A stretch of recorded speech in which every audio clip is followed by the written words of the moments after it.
Hi, everyone. I'm Norma Loeb, founder of the Lewy Body Dementia Resource Center.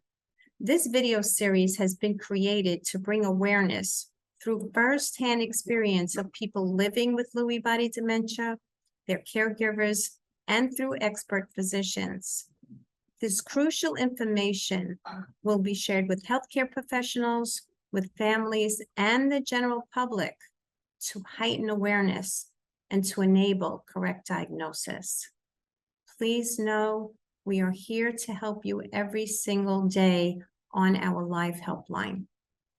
I thank you for watching.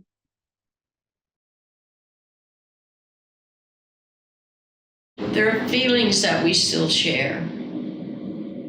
And sometimes he'll just reach up and give me a hug, and he'll tell me he loves me.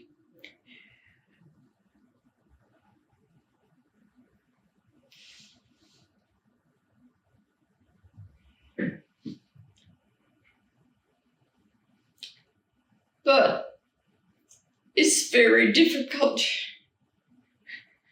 to share on an equal level when somebody's so cognitively disabled right now. So I have to count my blessings for what we've had. It's not going to happen again. It's not going to get better. I just hope I'm prepared and able to keep him as safe and comfortable at home as long as I can. And that would be my best wish for a future. Well, what's frustrating to me is that I have no control over what kind of mood, temperament, anxiety level, confidence level that I'm going to be on a day-to-day basis. There's very little warning. Like I said, I may have a runny nose every once in a while. But that's frustrating because I can't control it. I'm very much of a control freak. And when I don't have control over things, it makes me anxious. And this is an example of that. I'm very frustrated in not being able to complete day-to-day tasks. I'm very frustrated that there's so little I can do about it. You know, I understand that there's only so far I'm going to be able to go, and provided there's a miracle someday that, you know, hey, this is very strong. I try to tell people this is not a death sentence, you know, and if you utilize your time in a good way, you could have a positive life. And I try to tell people, you know, you're wasting your life away. You don't know how much time you have left. And nobody wants this, but you have to try to make it better. I mean, living in fear, being so anxious, there has to be some kind of quality of living. And to me, that's very, very important. So over the course of the 6-7 years that my husband has been diagnosed with Lewy bodies, you know, there has been just so many losses in terms of him as a person, him who he was, who he isn't anymore. And, you know, there are just new losses every step of the way. I really have I have no ability to have communication with him except, you know, positive things that I say to him. There's not been really any responses in many years now, in terms of emotional responses. That has stopped quite a few years ago. But, you know, all the other losses are quite concrete, you know, having to take over all of the financial aspects of running, you know, everything for him. losses in my ability to even do my own work without, having the distraction of or overwhelmingness of what needs to happen for my husband. There's tremendous loss. It's loss after loss.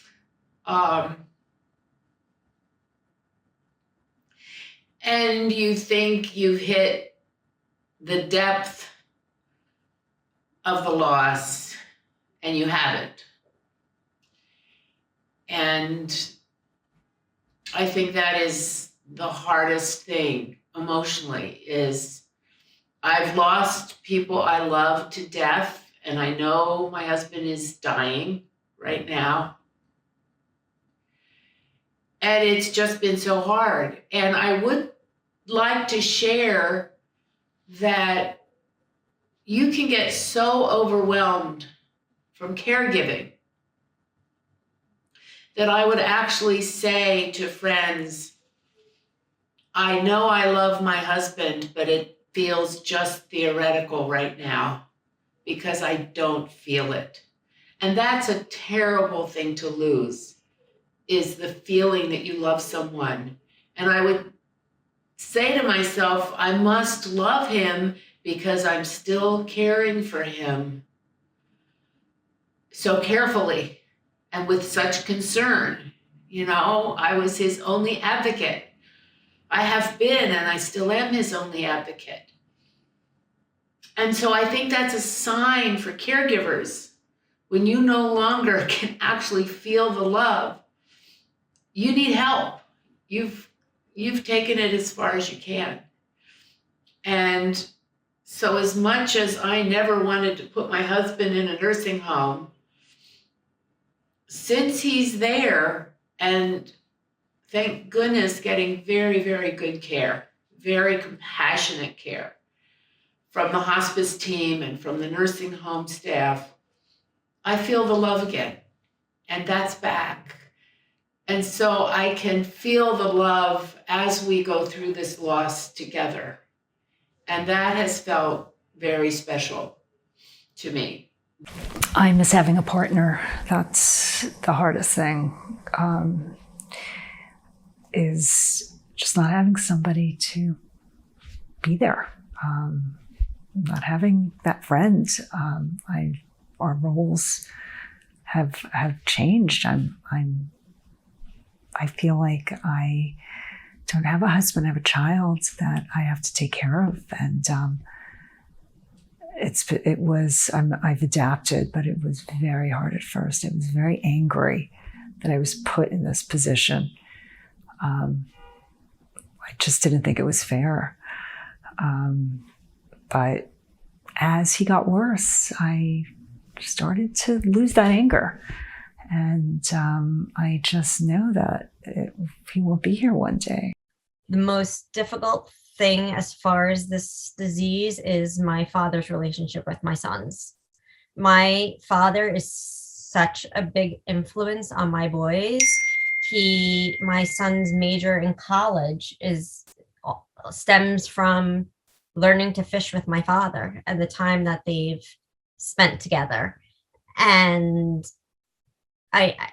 my heart breaks that when they're together, it's even too much for my father, that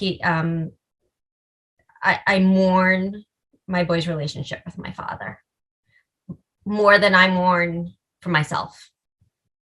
I have to let go of some dreams which are difficult.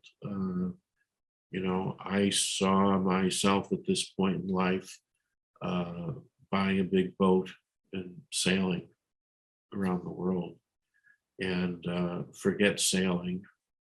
And even the idea of a motorboat is precarious for me. I'd have to hire a crew. And then the idea of being on the water with my balance issues might not be the most pleasant. Letting go of dreams like that is difficult. And when those things happen, I try to remember the word abandon, just live life with abandon. So I sit there and fantasize about boats I can't afford. And, and the compromise that we've come up with is we hope to eventually, maybe next year, take a cruise to the Greek Isles on, like a big cruise ship. So that would be our compromise. The most difficult moments for me is not having my husband. He's here as a person, but the things that we enjoyed together, he doesn't enjoy anymore. He doesn't have any effect on him. Would love to just get up and go, or let's go so and so, without thinking. If I have to get him to go out now, I have to think like 2-3 hours ahead, and continuously tell him we're going so and so, we're going so, until the actual time comes for us. It's just, you can't do any planning or any big planning before. I miss him. I miss him.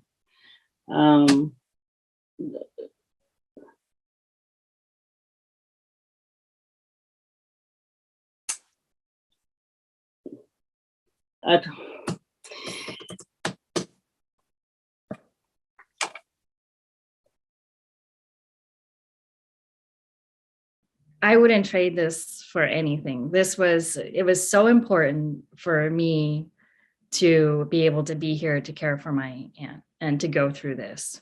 It's a journey.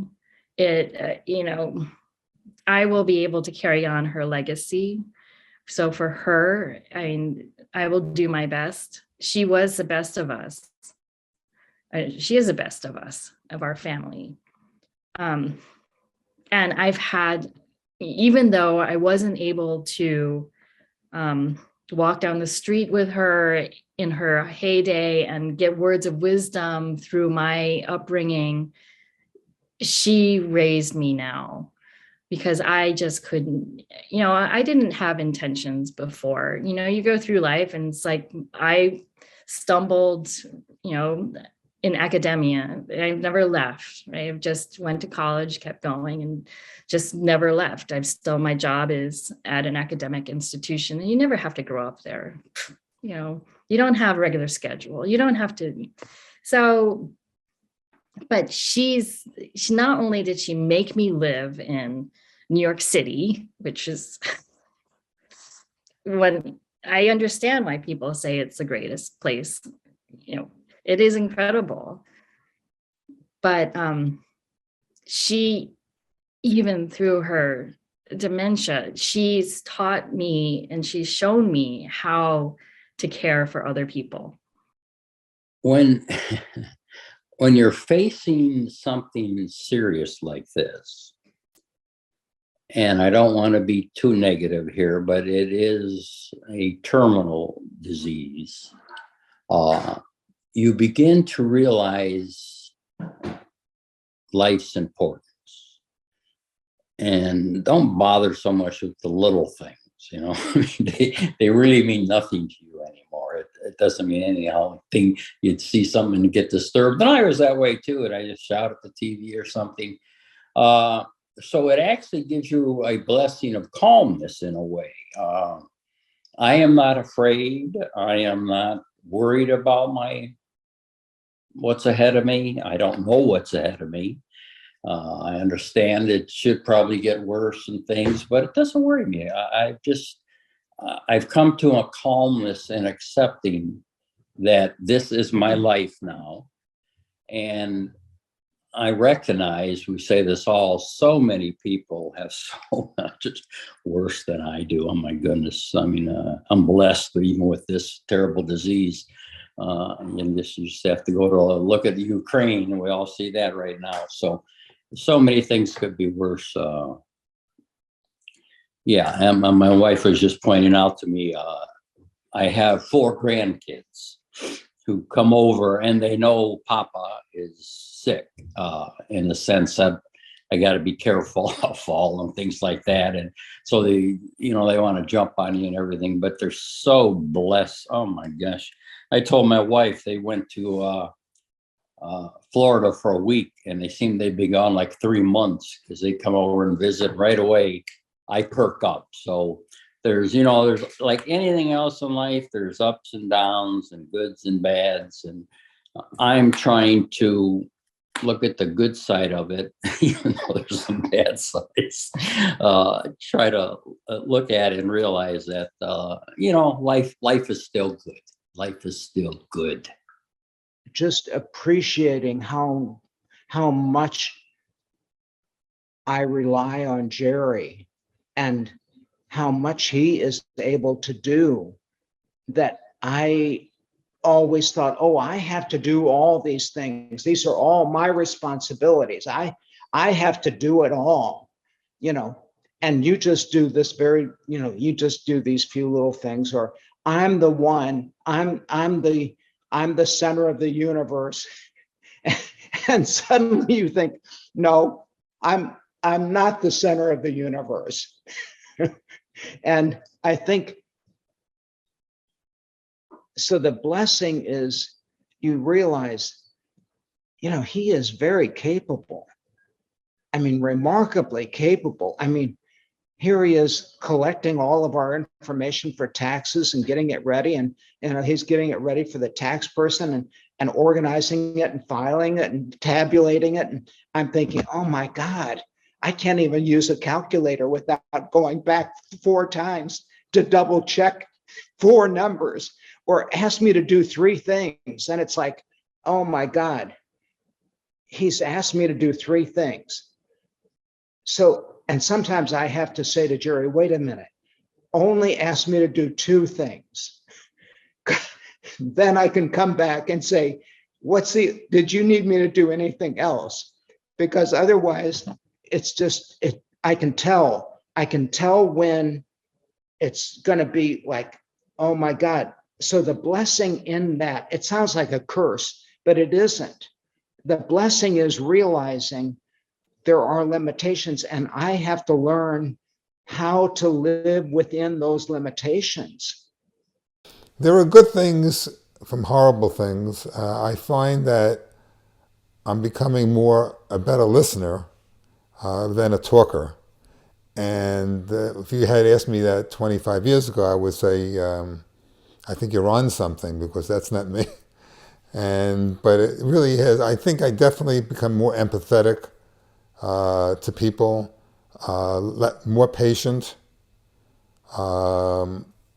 So yes, I think you could very easily extract good things that come from bad. Absolutely. Well, if you can find the sense of humor and share that with like a friend who knows you really well, and you both like slightly dark humor and sarcasm, maybe that's someplace you can go to have a good experience that's cathartic, and you have to not get lost there, though. The silver lining is that he's sweet to me. He's so happy to see me, and he loves to hold my hand. He loves to tell me how beautiful I am. There's a sweetness about him now, and he is in a memory care facility where he is the youngest person. He's in the moderate unit, so most of the people there are physically in better shape, but you could tell them something and they won't really remember. They'll keep asking. He has the memory, and they love him. They think he is the sweetest. They call him the kid. They love to dance with him. It's very cute. One thing Mark likes to do with me when I come visit is also dance. He loves to dance.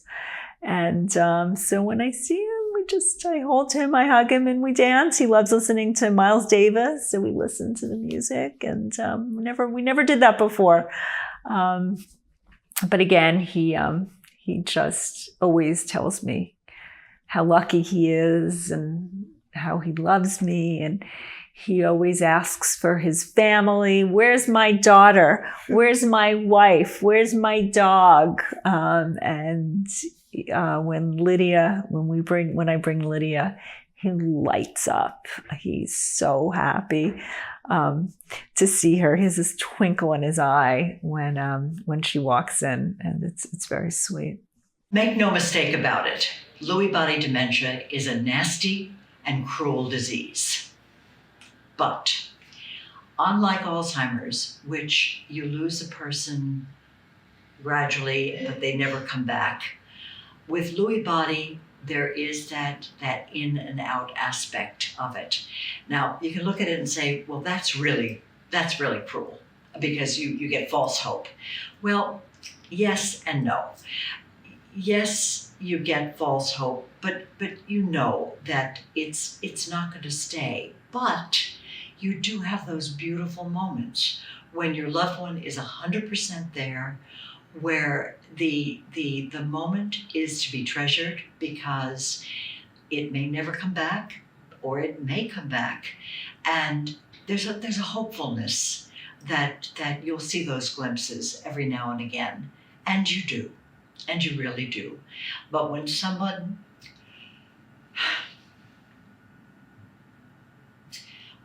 reaches over and hugs you, or pats your hand and says thank you, those are the moments that you treasure.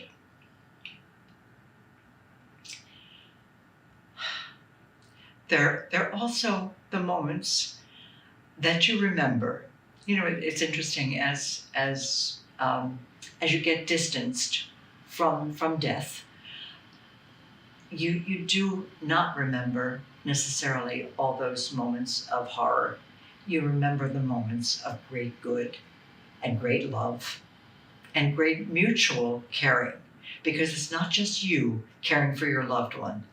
It is your loved one also caring for you. Somewhere in there, that person still exists, and that person is still there for you.